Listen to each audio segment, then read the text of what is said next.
দেখুন মাছের সাইজটা বেশ বড়।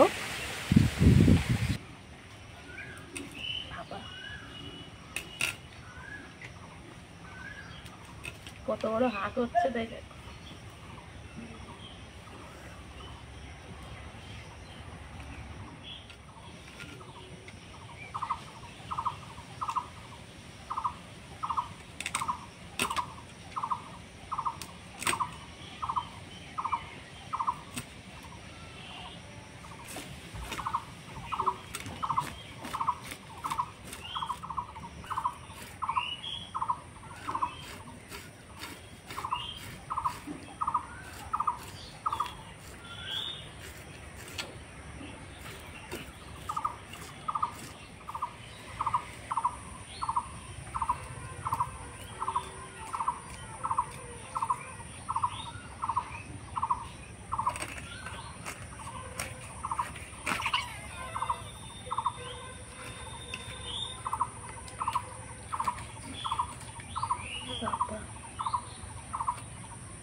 তো কানকগুলো আমাদের মিনির জন্য রেখে দিচ্ছি।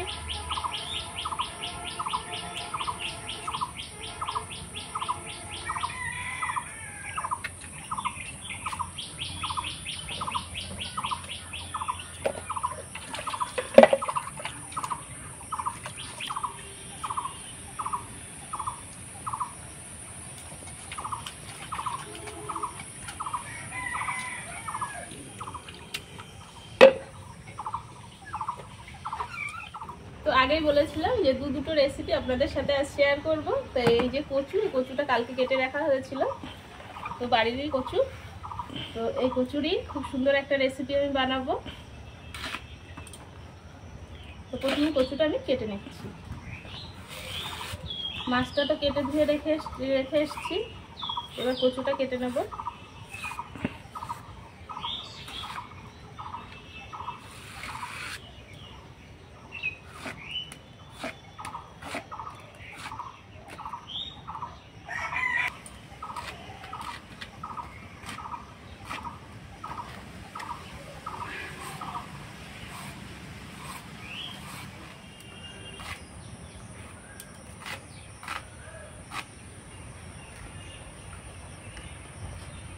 কচুগুলো তো সব কেটে নেওয়া হয়ে গেছে। তো এরপর রান্নাবান্নার কাছে ফিরে আসছি আমি কিছুক্ষণ পরে।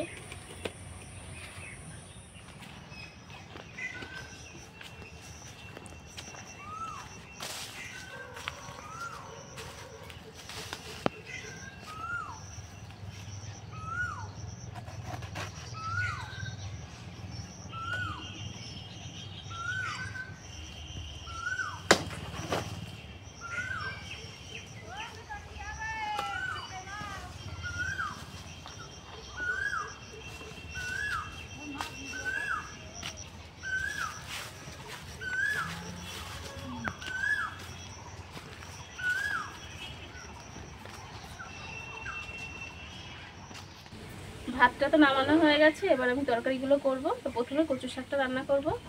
তার জন্য কড়াইতে আমি অল্প পরিমাণ জল দিয়েছি, জলের মধ্যে দিয়ে দিচ্ছি লবণ। এবার আমি কচুটা দিয়ে দেব।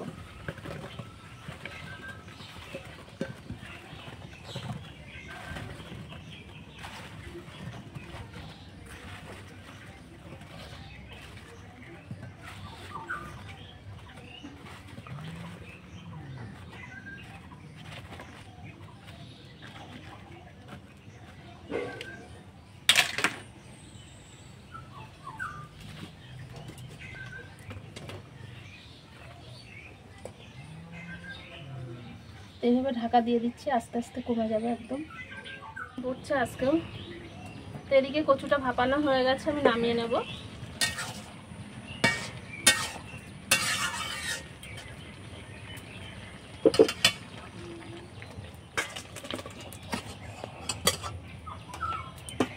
খুব ভালো করে আমি জলটা ঝরিয়ে নেব।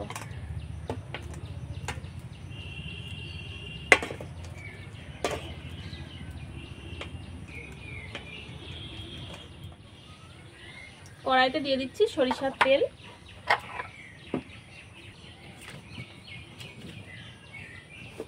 এখানে আমি নিয়েছি কাঁচা লঙ্কা চেরা, 2টো শুকনো লঙ্কা, তেজপাতা, পাঁচফোড়ন, আর এখানে 1/2 চামচ পরিমাণ রাঁধুনি। এটা আমি তেলের মধ্যে দিয়ে দেবো।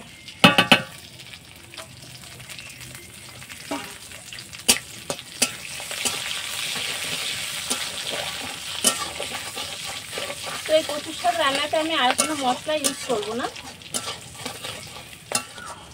অল্প কিছু ছোলার ডাল আমি ভিজিয়ে রেখেছিলাম 1 ঘন্টা আগে, তো ডালটা খুব সুন্দর ভিজে গেছে।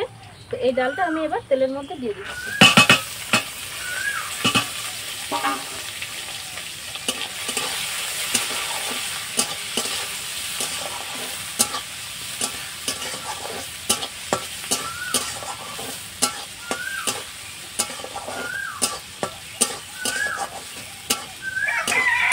এখানে অনেকে আস্ত ছোলাও ব্যবহার করে, কিন্তু আমি এখানে ডালটাই নিয়েছি। ভালো করে ভেজে নিয়েছি। এবার এই কচুর শাকটা আমি দিয়ে দিচ্ছি।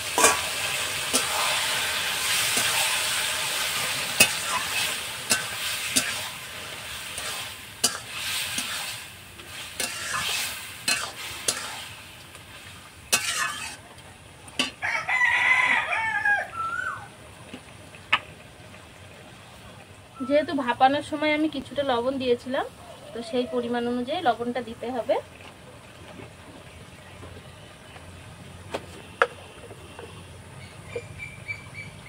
দেব হলুদ,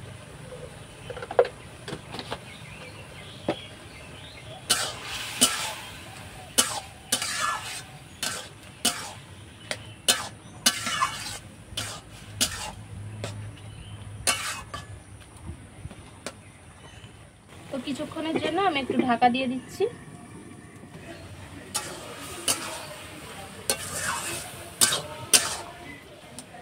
তো রান্নাটা তো প্রায় শেষের দিকে, আমি এবার একটু চিনি দিয়ে দিচ্ছি।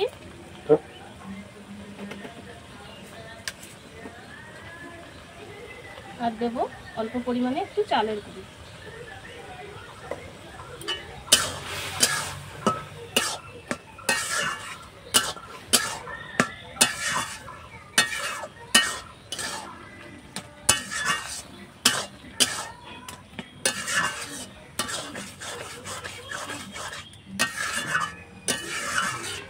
সবকিছুই দেওয়া হয়ে গেছে। এবার আর কিছুক্ষণ একটু চাপা দিয়ে আমি রেখে দেবো উনুনের উপরে। এখানে যে মাছের রেসিপিটা করব, তার জন্য আমি আলু কেটে নিয়েছি আর কিছুটা মাছ নিয়ে নিয়েছি, বাদ বাকিটা আমি রেখে দিয়েছি, পুরো মাছটা লাগবে না। এবার মশলাটা করে নেব। জিরে, রসুন, শুকনো লঙ্কা আর কয়েকটা কাঁচা পাকা লঙ্কা, এটা আমি একটু বেটে নেব।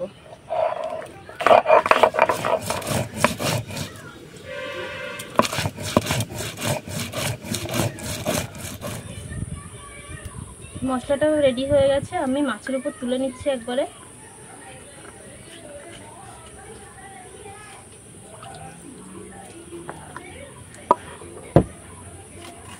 তো মাছটা ম্যারিনেট করব। দেব স্বাদ অনুযায়ী লবণ,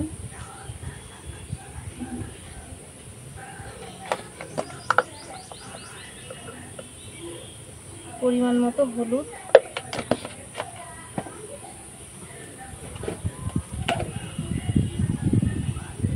1/2 চামচ পরিমাণ ধনে গুঁড়ো,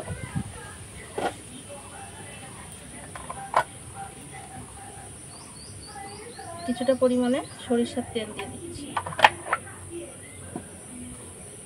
দিয়ে মাছের সাথে আমি ভালো করে মাখিয়ে নেব।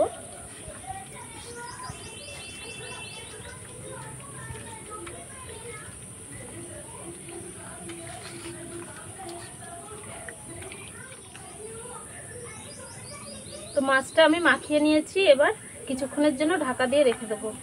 আলুটা আমি এখন দিচ্ছি না।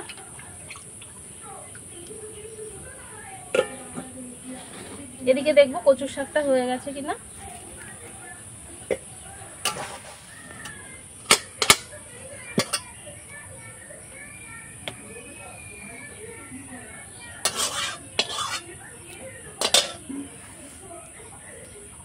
পাতুরিটা বানানোর জন্য আমি উনুনের উপর তা বসিয়ে দিয়েছি, আর কিছু কলা পাতা আমি কেটে নিয়েছি। কলা পাতাগুলো ভালো করে ধুয়ে নিয়েছি।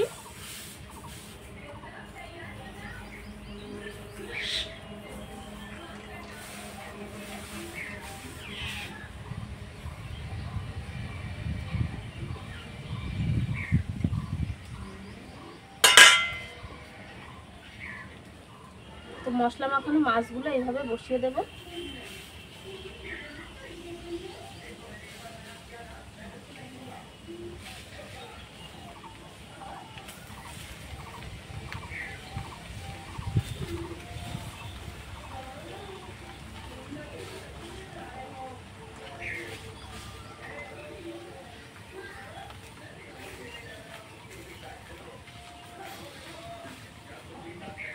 তো এবার যে মশলাটা রয়েছে এর মধ্যে আলুটা দিয়ে দিচ্ছি। তো আমি আলুটা দিয়েছি, আপনারা চাইলে দিতে পারেন কিংবা নাও দিতে পারেন। তো আমি আলুটা দিচ্ছি তার কারণ এটা দিয়ে ভাত মেখে মাছ দিয়ে খাওয়া যাবে, সেই কারণে আলুটা দিয়েছি।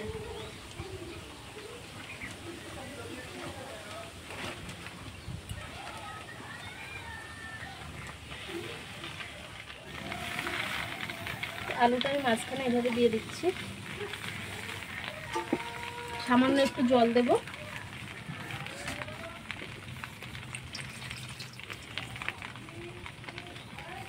তো এই মশলা ধোয়া জল আমি সামান্য দিয়ে দিচ্ছি।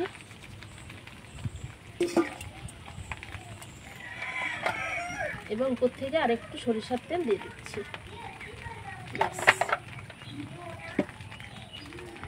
তো সব কিছু তো আমার দেওয়া রেডি হয়ে গেছে, এবার ঢাকা দিয়ে দেবো।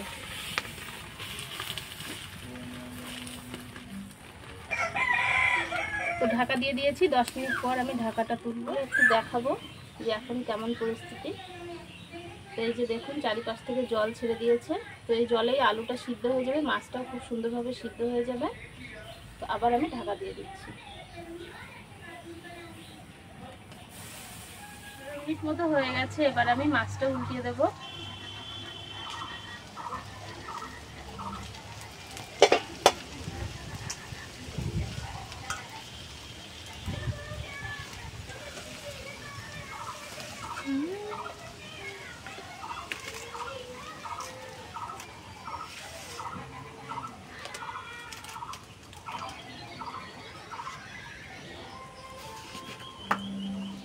তো আরেকটা পাতা নিয়েছি, পাতাটা আমি এর উপর দিয়ে দিচ্ছি।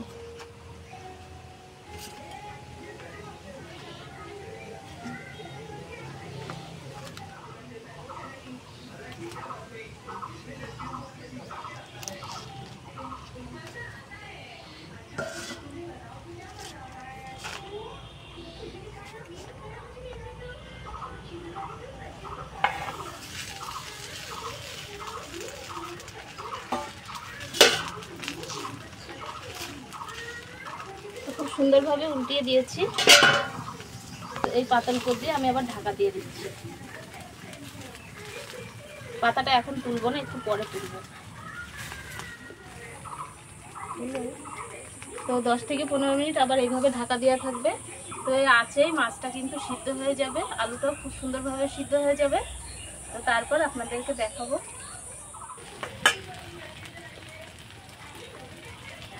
এই মাছটাই তো পাতাটা একটু লেগে লেগে গেছে, কলা পাতাটা।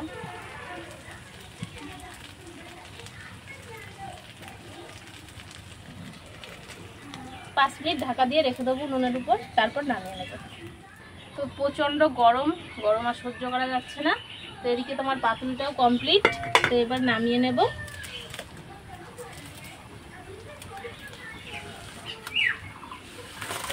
এই আস্তে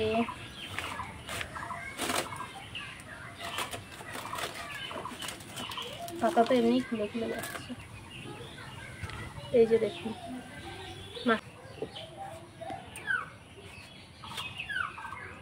তো দুটো রেসিপি তো আমার হয়ে গেছে। এখানে হয়েছে কচুর শাক আর এই যে মাছ পাতুরি।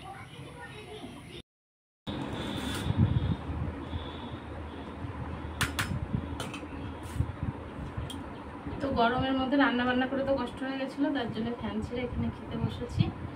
তো খেয়ে টেস্ট করে জানাবো কেমন হয়েছে। প্রথমে কচুর শাকটা দিয়ে খাবো।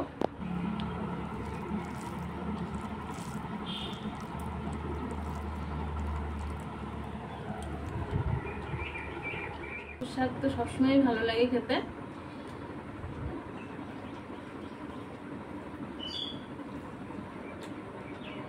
তো সিম্পলি এইভাবে রান্না করে দেখবেন, দারুণ খেতে হয়।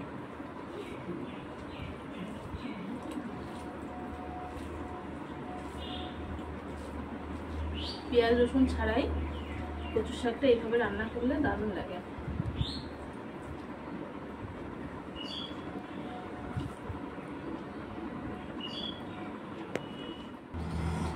মাছটাও বেশ সুন্দর ভাজা ভাজা হয়েছে।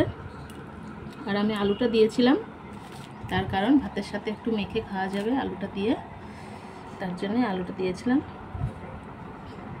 তো আলুটা দেখুন বেশ নিচে পোড়া পোড়া একটা ভাব এসছে। এটা খেতেও কিন্তু দারুণ টেস্টি হয়।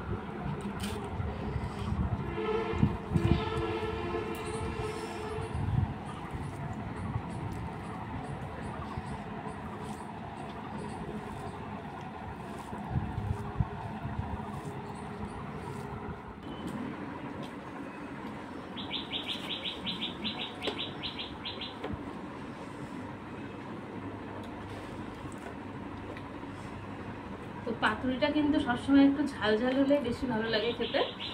ঝাল আর তেলটা একটু বেশি দিতে হয়। তো এই মাছটা কখনো খাইনি আগে, কিন্তু মাছটা দারুণ টেস্ট।